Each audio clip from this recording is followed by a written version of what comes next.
What's up, everybody? Welcome back to Mokuphu Plays. We're gonna go deep diving into the new WandaVision that just came out on Disney Plus. Today, with me, I've got my big man GV4 down below, the teacher and expert in all things education. And new to us for this edition is Jerome. He is our master of all things business and economics, and he's going to be joining us with his input on this as well. Welcome aboard, guys. Thanks for having me. Thanks, Steve. Forgot the green visor, but I'll try and do my my best. Excellent. All right, let's just jump right into it right now. All right, first of all, we're going to start off with your expectations coming into this show, because I know for myself personally, I had no clue exactly where this was going to go. All the trailers were really strange and they didn't make a lot of sense, and it wasn't a typical like MCU type of show or like movie. So Jerome, start us off. What was your initial impression coming into this? Yeah, I was looking forward to it. Coming off Avengers stuff, we haven't seen anything in a few years, and it's just the current environment. We need some Marvel, right? So really looking forward to it. And actually, my wife was she might be a bigger Marvel fan than me, so she was actually really looking forward to it. I don't know. I'll pause there. We'll get into a little bit of backstory on that in a few minutes. Gil, your thoughts? You know what? I really didn't have any expectations going into it. From all the trailers that I've seen, there hasn't been a lot of action from what I've seen. I mean, a couple of cars moving around in the trailer, Jeeps, moving, a couple of characters that we've seen before, kind of like fringe characters, like the Asian guy that's the FBI, agent. He's in a couple of those like trailers or whatever, but not a lot of expectations. Like from what I saw, all I saw was them heavily featuring like the sitcom eras, the 50s, the 60s, and 70s and 80s. So, I mean, I really didn't know what to expect. I mean, Wanda, you kind of know her backstory, but you don't have a lot of what's like she's gone through, besides she was just, with her brother and, moved her way into the Avengers and so on. So, just kind of up in the air. Yeah, I totally agree with you on that one. I was super confused, to be perfectly honest. Like, I saw the whole sitcom setup, and then I just had no idea what was going to happen. So I was like just total blank slate coming into this. So I actually was really impressed with how it ended up and stuff like that as well. So, all right, let's move on. Let's talk about your initial impressions after seeing the first two episodes, and how you felt about it, what you thought were good, what you thought was bad. Go ahead, Gil, start us off. Okay, well, to start off, I've watched them twice. I watched episode 1 and 2, and then I watched 1 and 2. The first time I watched episode 2, I fell asleep twice. I tried to watch it over 2 nights. Halfway through, I fell asleep. And I was like, where is this show going? And I was like, you know what? I'm going to give it another chance. I watched it the second time in the lens of she's controlling reality, right? Like that's the whole thing. It's Wanda's vision, right? Besides Vision being a play on the character. But it's just looking at it through her lens and how she's controlling everything that's happening, even the people, even some of them who may be, characters that we've seen before, like the way she controls them, it made it way more interesting to me. Even though the second episode, I like the first one better than the second one. I really didn't get the symbolism of the magic show or whatever. Maybe that's just kind of like a parallel to exactly what's going on in terms of her universe that she's creating. But second time around, much better. First time, I was like, what's happening? All right, Jerome, what do you think? It's funny. Now I'll continue that story, right? So, I just got this brand new LG OLED. So excited. And I had seen stuff about it, but I don't know what, I just wasn't connecting the dots.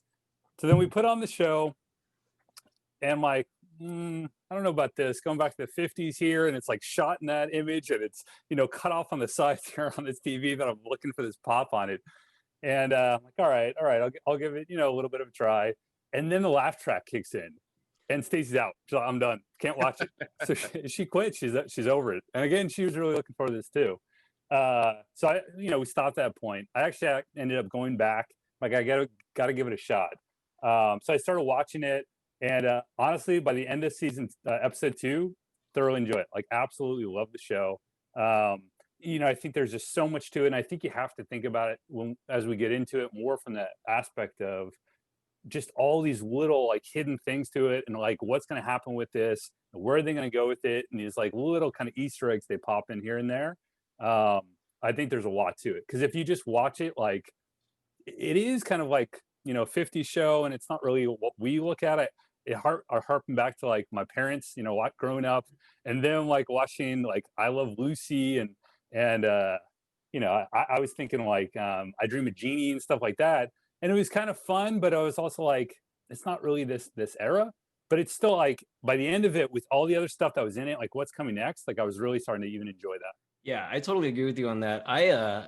You know, I knew that it was going to be like kind of an old fashioned kind of setup and stuff like that. And it's funny. A funny story about me is when I was growing up and I didn't have cable, I used to watch those old shows because that's what they would show on network television.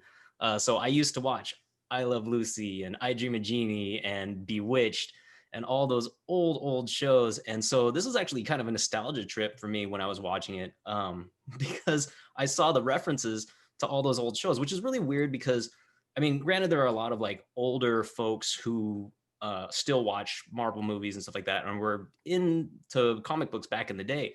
But the number of people who like are mainstream right now, like, you know, the demographic is more of like, you know, teenagers all the way up to like young adults and adults and stuff like that, as opposed to like people who are of retirement age or anything like that, which is about the time period that they were, you know, going for, which I thought was really weird. But I did like it a lot.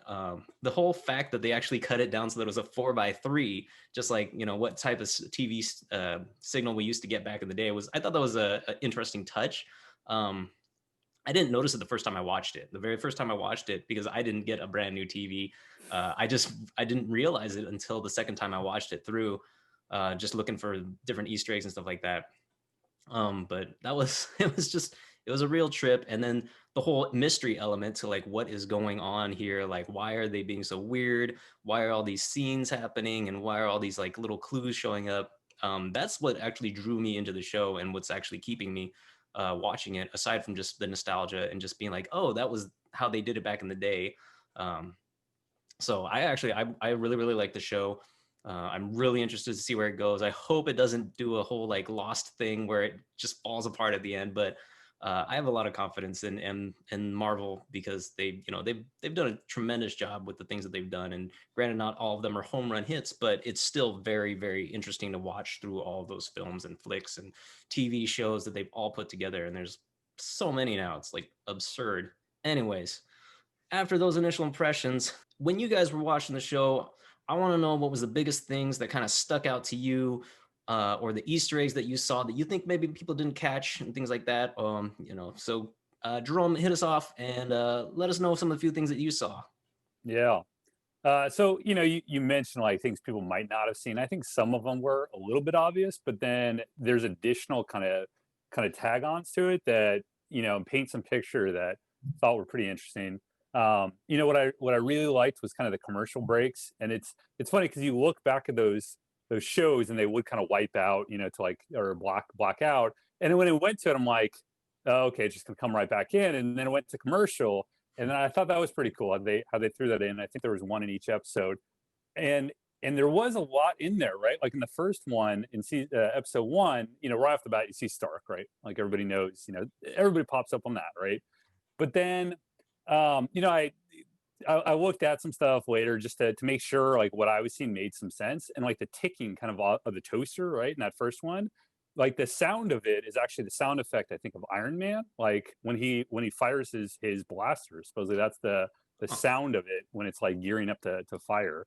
And then later on, what I thought was pretty cool, is when you see the helicopter, like with the color of it is the Iron Man like coloring. So I thought that was pretty cool. I'm not sure what it means, but I thought it was pretty cool to see that connection there. To touch on the commercials, what I got out of that was the beep beep beep was a callback to when her family got blown up. Like it was a Stark Industries bomb when she was with Quicksilver, her brother, and then her, you know, her parents got blown up or whatever. And then like the actress who was in the commercial kind of did this weird twitch when it was like ready and like sprung. That's what I felt like when I saw that it was just kind of like a ticking time bomb, almost like a metaphor for the show. But like, I mean, the Hydra callback for the watch, you know, like that, you know, obviously is a callback to her beginnings. I love Agnes. I think she's great. Like I can't tell if she is the villain in the show or she's like helping Wanda, because she seems to be doing both, but she's perfect for that time period. Whatever like she's got going on as an actress, like it just works in that like time period. And even in like stuff you see in the trailer, like when she goes in the 80s and 90s, like you can tell like she just works there. I like that 70s show mom. She's perfect in anything that's black and white or anything like old timey. You know, like yeah, she just crushes it, right? She makes it all legitimate, you know. But yeah, I thought the commercials were some cool callbacks. I did like just the whole way they did it, like you said, Jerome. Like it was like the Bewitched for the like the 60s era, you know, and like the I Love Lucy in the 50s. I thought I was super cool the way they filmed it. Yeah. Speaking on those two commercials, I thought those were really interesting as well, and like because the first one was Stark, and then in that first commercial is where they first introduced any color inside the entire episode, right? The little light on the toaster started blinking red, which is where like a whole lot of the mystery just kind of came from. Was like, what does that mean? It's red, and they're seeing red. So there's a lot of weird symbolism in there that I couldn't figure out myself. And then the second one there was a Strucker, which is, it seems to be a call to Baron Strucker from the Marvel Universe. Another thing inside of the episode that was like interesting was like, for me personally, was when they had the weird like scene where the guy's choking, right? Like his boss, Mr. Hardest, starts choking, and all that 70s show's mom says, her name was Kitty in the show, played by actress Deborah Jo Rupp. She's excellent. She just goes, stop it, stop it, stop it. And it's just like, it's so freaky. That entire scene was very freaky to me. But it was so interesting as well. Like, I feel like she's only broke back into like out of her vision of what's going on twice. It was when he was choking, and then she was like, oh, save him, Vision. And then Vision saved him. And then the other time when the beekeeper showed up in the end of episode 2, and then she's like, no, like, and that's the only time it seemed like she broke character. But what my favorite part was when Agnes came over and was in the kitchen, and they were trying to get things ready for the boss's dinner. And then she's like, oh, it'll be ready in a snap. And then you see like her face, like Wanda's face, kind of like freak out. Like, I think that's a callback to, you know who? The snap. That's why I brought it out. That's why I brought it out.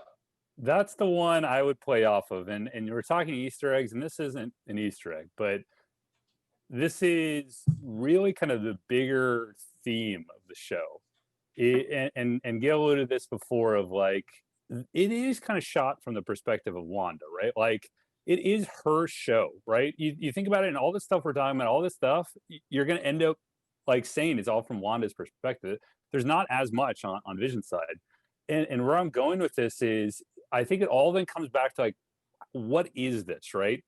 And there's two themes I'm kind of thinking of. And one of them is that it's Wanda's construct, right? That, think about the instance Gil just talked about of being able to rewind, when she saw the beekeeper, right? And it's like, nope. And then she goes down a different path. And the thinking is, when does this take place, right? When does this entire, series take place?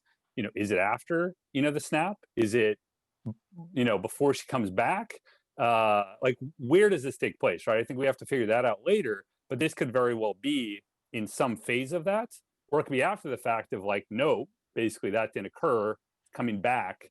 Or it could also be like, she's kind of in this no man's land, kind of creating all this, kind of fiction. It could all be in her mind. So that's one thinking, and I'll get to my other thought a little bit later of what I think the show might be. Yeah, it was funny when you're talking about how like we kind of think that she might be in her own world, and the logo that they had on the TVs at the end of the first episode, and also on the helicopter, I didn't know what that was at first, but just looking at it, it actually looked a lot like the symbol that they used for the comic book Excalibur, which is not a really, really well-known comic book, but it was one that I grew up with. So I actually thought that was linked to that somehow. And so I did a little bit of thinking about that, because there was, in Excalibur, they had a whole like arc where the Excalibur team got like kidnapped, and then by Mojo, who's another Marvel character that I don't think a lot of people would know. But he's like, he runs like this weird like slave TV type show type of thing. And I believe I heard from Gil once that they were thinking about using this whole WandaVision as bringing in the X-Men into the whole Marvel universe. And in that whole Mojo arc, the X-Men are actually the X-babies in there, and they're featured there. So I thought that might be how they were going to pull them in. But it doesn't seem to have panned out. Just going to the second episode, it doesn't look like that's going to be the way that's going. But I just thought that was really interesting when I was watching it. I was like, oh my God, what is, what's happening and stuff like that. But it turns out I did a little bit of research on that. And it's supposedly the logo for something called Sword. But I don't know how that actually ties into the show. But I'm still really curious as to where it's going. And I also kind of am on the boat of it being Wanda's whole inner like turmoil mind construct. And maybe it is while she's in the snap, right? Like they just get blinked out of existence, but where do they go, right? So maybe it's that. I don't know. It's really, really curious to me. Well, like the sword symbol, I thought that was first. I thought it was Shield, and then watching the second time, that's not their, that's not their symbol. Maybe it's some type of faction of Shields that handles certain things. I don't know. I mean, it seems like it's a faction of that. Like it's a similar organization. That's what I thought when I saw that. I did see the red and the hot red and yellow of the helicopter. Obviously, it's the Iron Man callback. But what's interesting is that was like a modern helicopter, and they're in the 50s. So then it's like, it seems like they're obviously not going back. It's a construct of Scarlet Witch's reality. But I mean, in terms of Marvel movies, we haven't seen her since Tony Stark's funeral. Basically, that's the last time we saw her. So I mean, she really hasn't had any time to grief over Vision at any point, right? They just went straight into the war with Thanos. Or her brother, like they kind of like skip over that. So I think this is like almost like they're setting like a deeper story for her. Maybe it's an origin story. Maybe it's just her going through, phases of grief and that kind of stuff. That's where I kind of see this happening. Jerome, any other notes? Yeah. So I've got my other take on the show, which actually goes a little into where you're going and with the sword stuff, because we actually see Sword pop up a few times. I think you mentioned it with the helicopter. What was the other thing you brought up? There's another one at the end of the episode. Okay, right. The Beehive guy had it on his. The Beehive guy, right, and then the end of the episode, and that's the one I want to key in on. It's because it pans out, right, and it's a control room, basically the recording kind of the show, and you see Sword. In my recollection, there's like a woman kind of like taking notes. And where I'm going with this one, and I'm going to throw the dart out there right now, is that's Agnes. I'm saying she's kind of spying in on him. She's monitoring it. She works for Sword, and Wanda and Vision are in some kind of prison. What that looks like, I don't know. We'll figure out. But they are being controlled by this group, Sword, trying to figure out maybe some information from them. Agnes is a spy within it, and she's the woman at the end of that episode. Yeah, I totally agree with Agnes being some sort of spy, because she is in she has a significant amount of like things to do within each of the episodes, and she's more constant than the others. There are a few other characters that are constant, like Norm, and then the one other guy who was in the office with Vision. And going back to that though, you pointed out that you feel that it's actually Wanda's whole thing, and Vision like is kind of just along for the ride, because you were saying that it looks like it's kind of taking place from Wanda's, perspective. And that's kind of true, because Vision doesn't seem to be reacting to things the same way that Wanda is. Like Wanda is keying in on things being amiss and things not quite making sense. And Vision only kind of does it because he forgot about like the whole Hart dinner. But then when he saw Mr. Hart, he's like, oh yes, of course. Like he remembered it. And he might've been playing it off, but that wouldn't make any sense because he's all by himself at that point. So yeah, he does seem to be like part of it, but they actually have him, kind of be a little bit confused, but he's not. And they're always like trying to fit in. Like that's the whole thing within the show, is they're trying to fit in, which seems kind of odd because, nothing really fits in and they don't even know where they are. And then there's also the, what was it? Geraldine was the girl who was at the pool party get together, and she didn't even remember what her name was at first when Wanda introduced herself to her.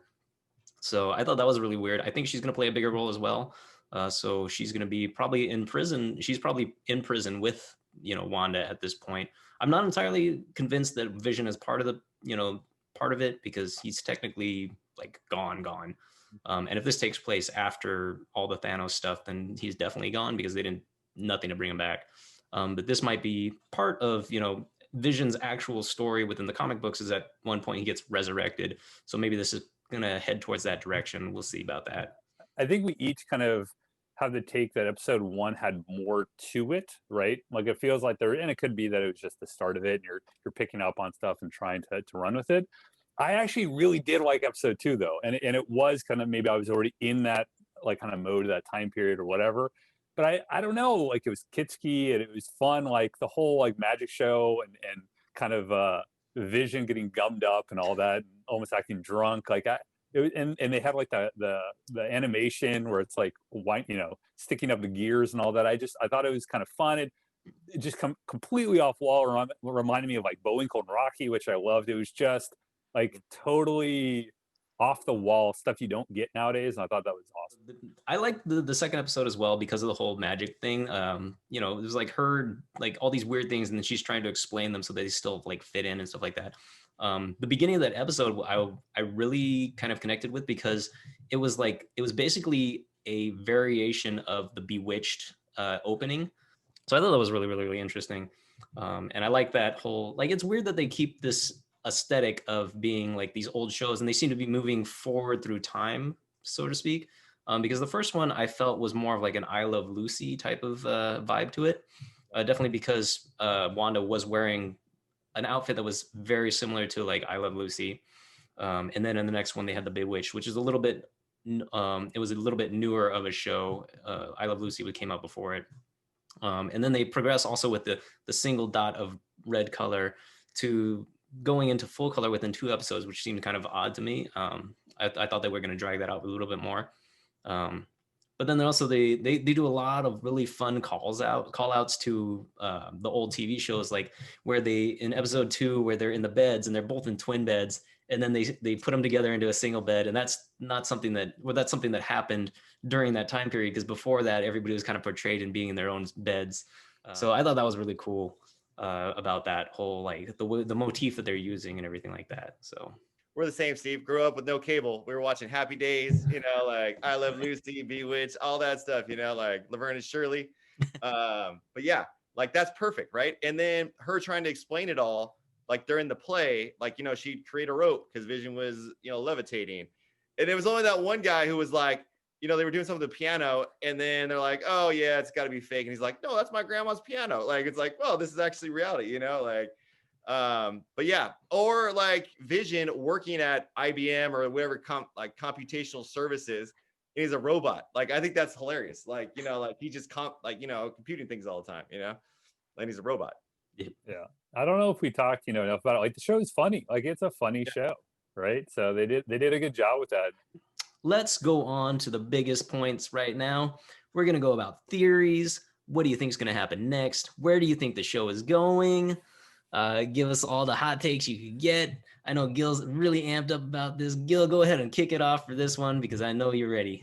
All right. So here's what I think is going to happen, okay? Or is happening. Obviously, we talked about it. It's Wanda's vision. Like, she's controlling the reality. I think she's either in some type of like mental facility or someplace where she's working through like the deaths of Vision, because she didn't really address that, besides she was telling Thanos that she took everything from him, and that's all you really get, and then getting over her brother, and either someone's trying to help her and she's created this environment where she's one of the most powerful, MCU characters. Maybe she's some of these people may be working at this facility or friends of hers or whatever, and she's controlling the minds and then made them part of her like sitcom. It's like we said, like, we grew up without cable. Like maybe she was in Sokovia or whatever. Like obviously she probably grew up on some of this stuff, so maybe she's making her way through this because that's when everything was okay, right?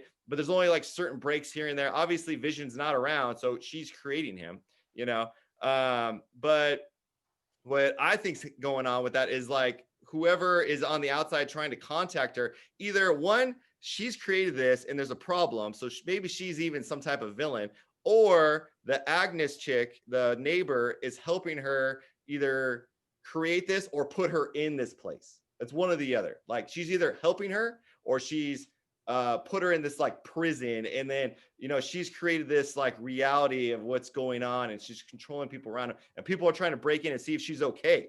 Like, because you hear that multiple times. Are you okay, Wanda? What's going on? This and that. All right.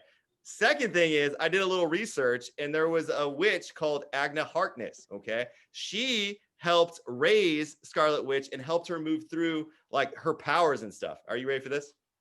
I'm ready. Agnes Harkness. Agnes. That is the other chick. She's either controlling Wanda, got her in some kind of prison, or she's helping Wanda work through it. All right. Wow. That is amazing. Jerome, your predictions. You know I'm in fall of that. Come on. So, I'll definitely, give Gil his credit. That was great. I give him on that take, and I'd mentioned before, this idea that it's definitely in Wanda's head. Like this, it is her construct. Like that's where I'm going to go with it. And there's a lot of stuff with it. I mean, it needs to be like stable. Like they have powers, but they aren't superheroes yet.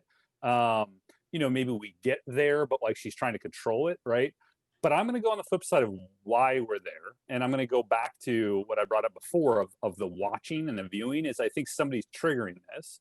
I think Agnes is involved in this, and this group Sword is the one that's controlling her. So it is her construct, but they're the ones inducing it, or they're the ones somehow triggering this, and they're controlling or monitoring her. To what extent, we'll have to find out. But I think that's kind of the basis of it. All right.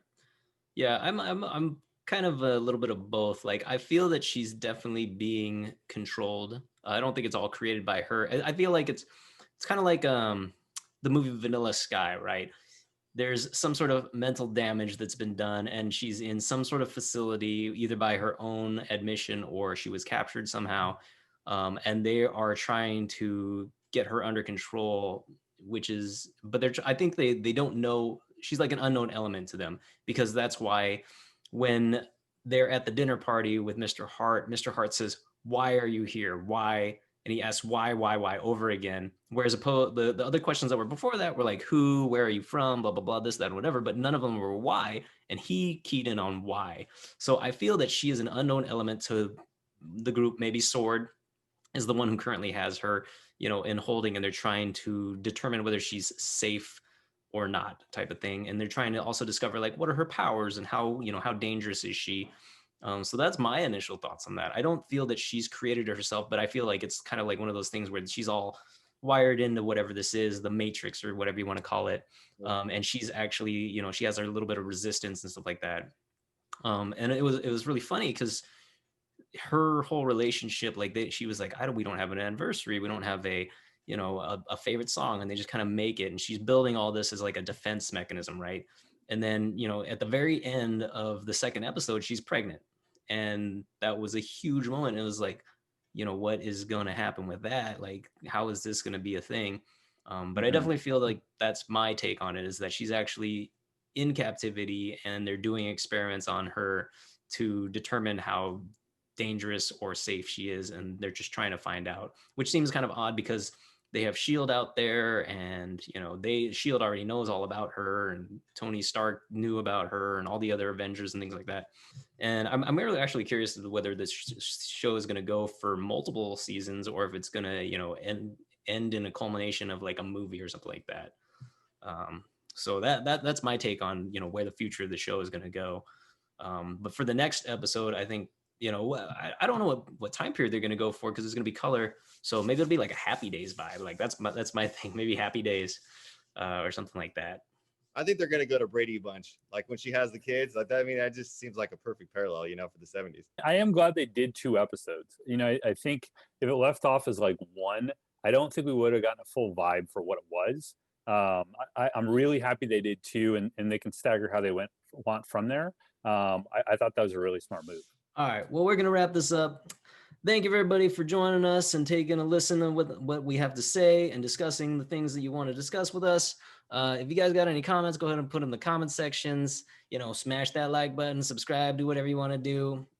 But we're glad you joined us. Thanks for listening. We hope to see you next time. We're going to be discussing probably just episode 3 because I think they're only going to throw out episode 3 next time. So hope to see you then. Peace. See you guys.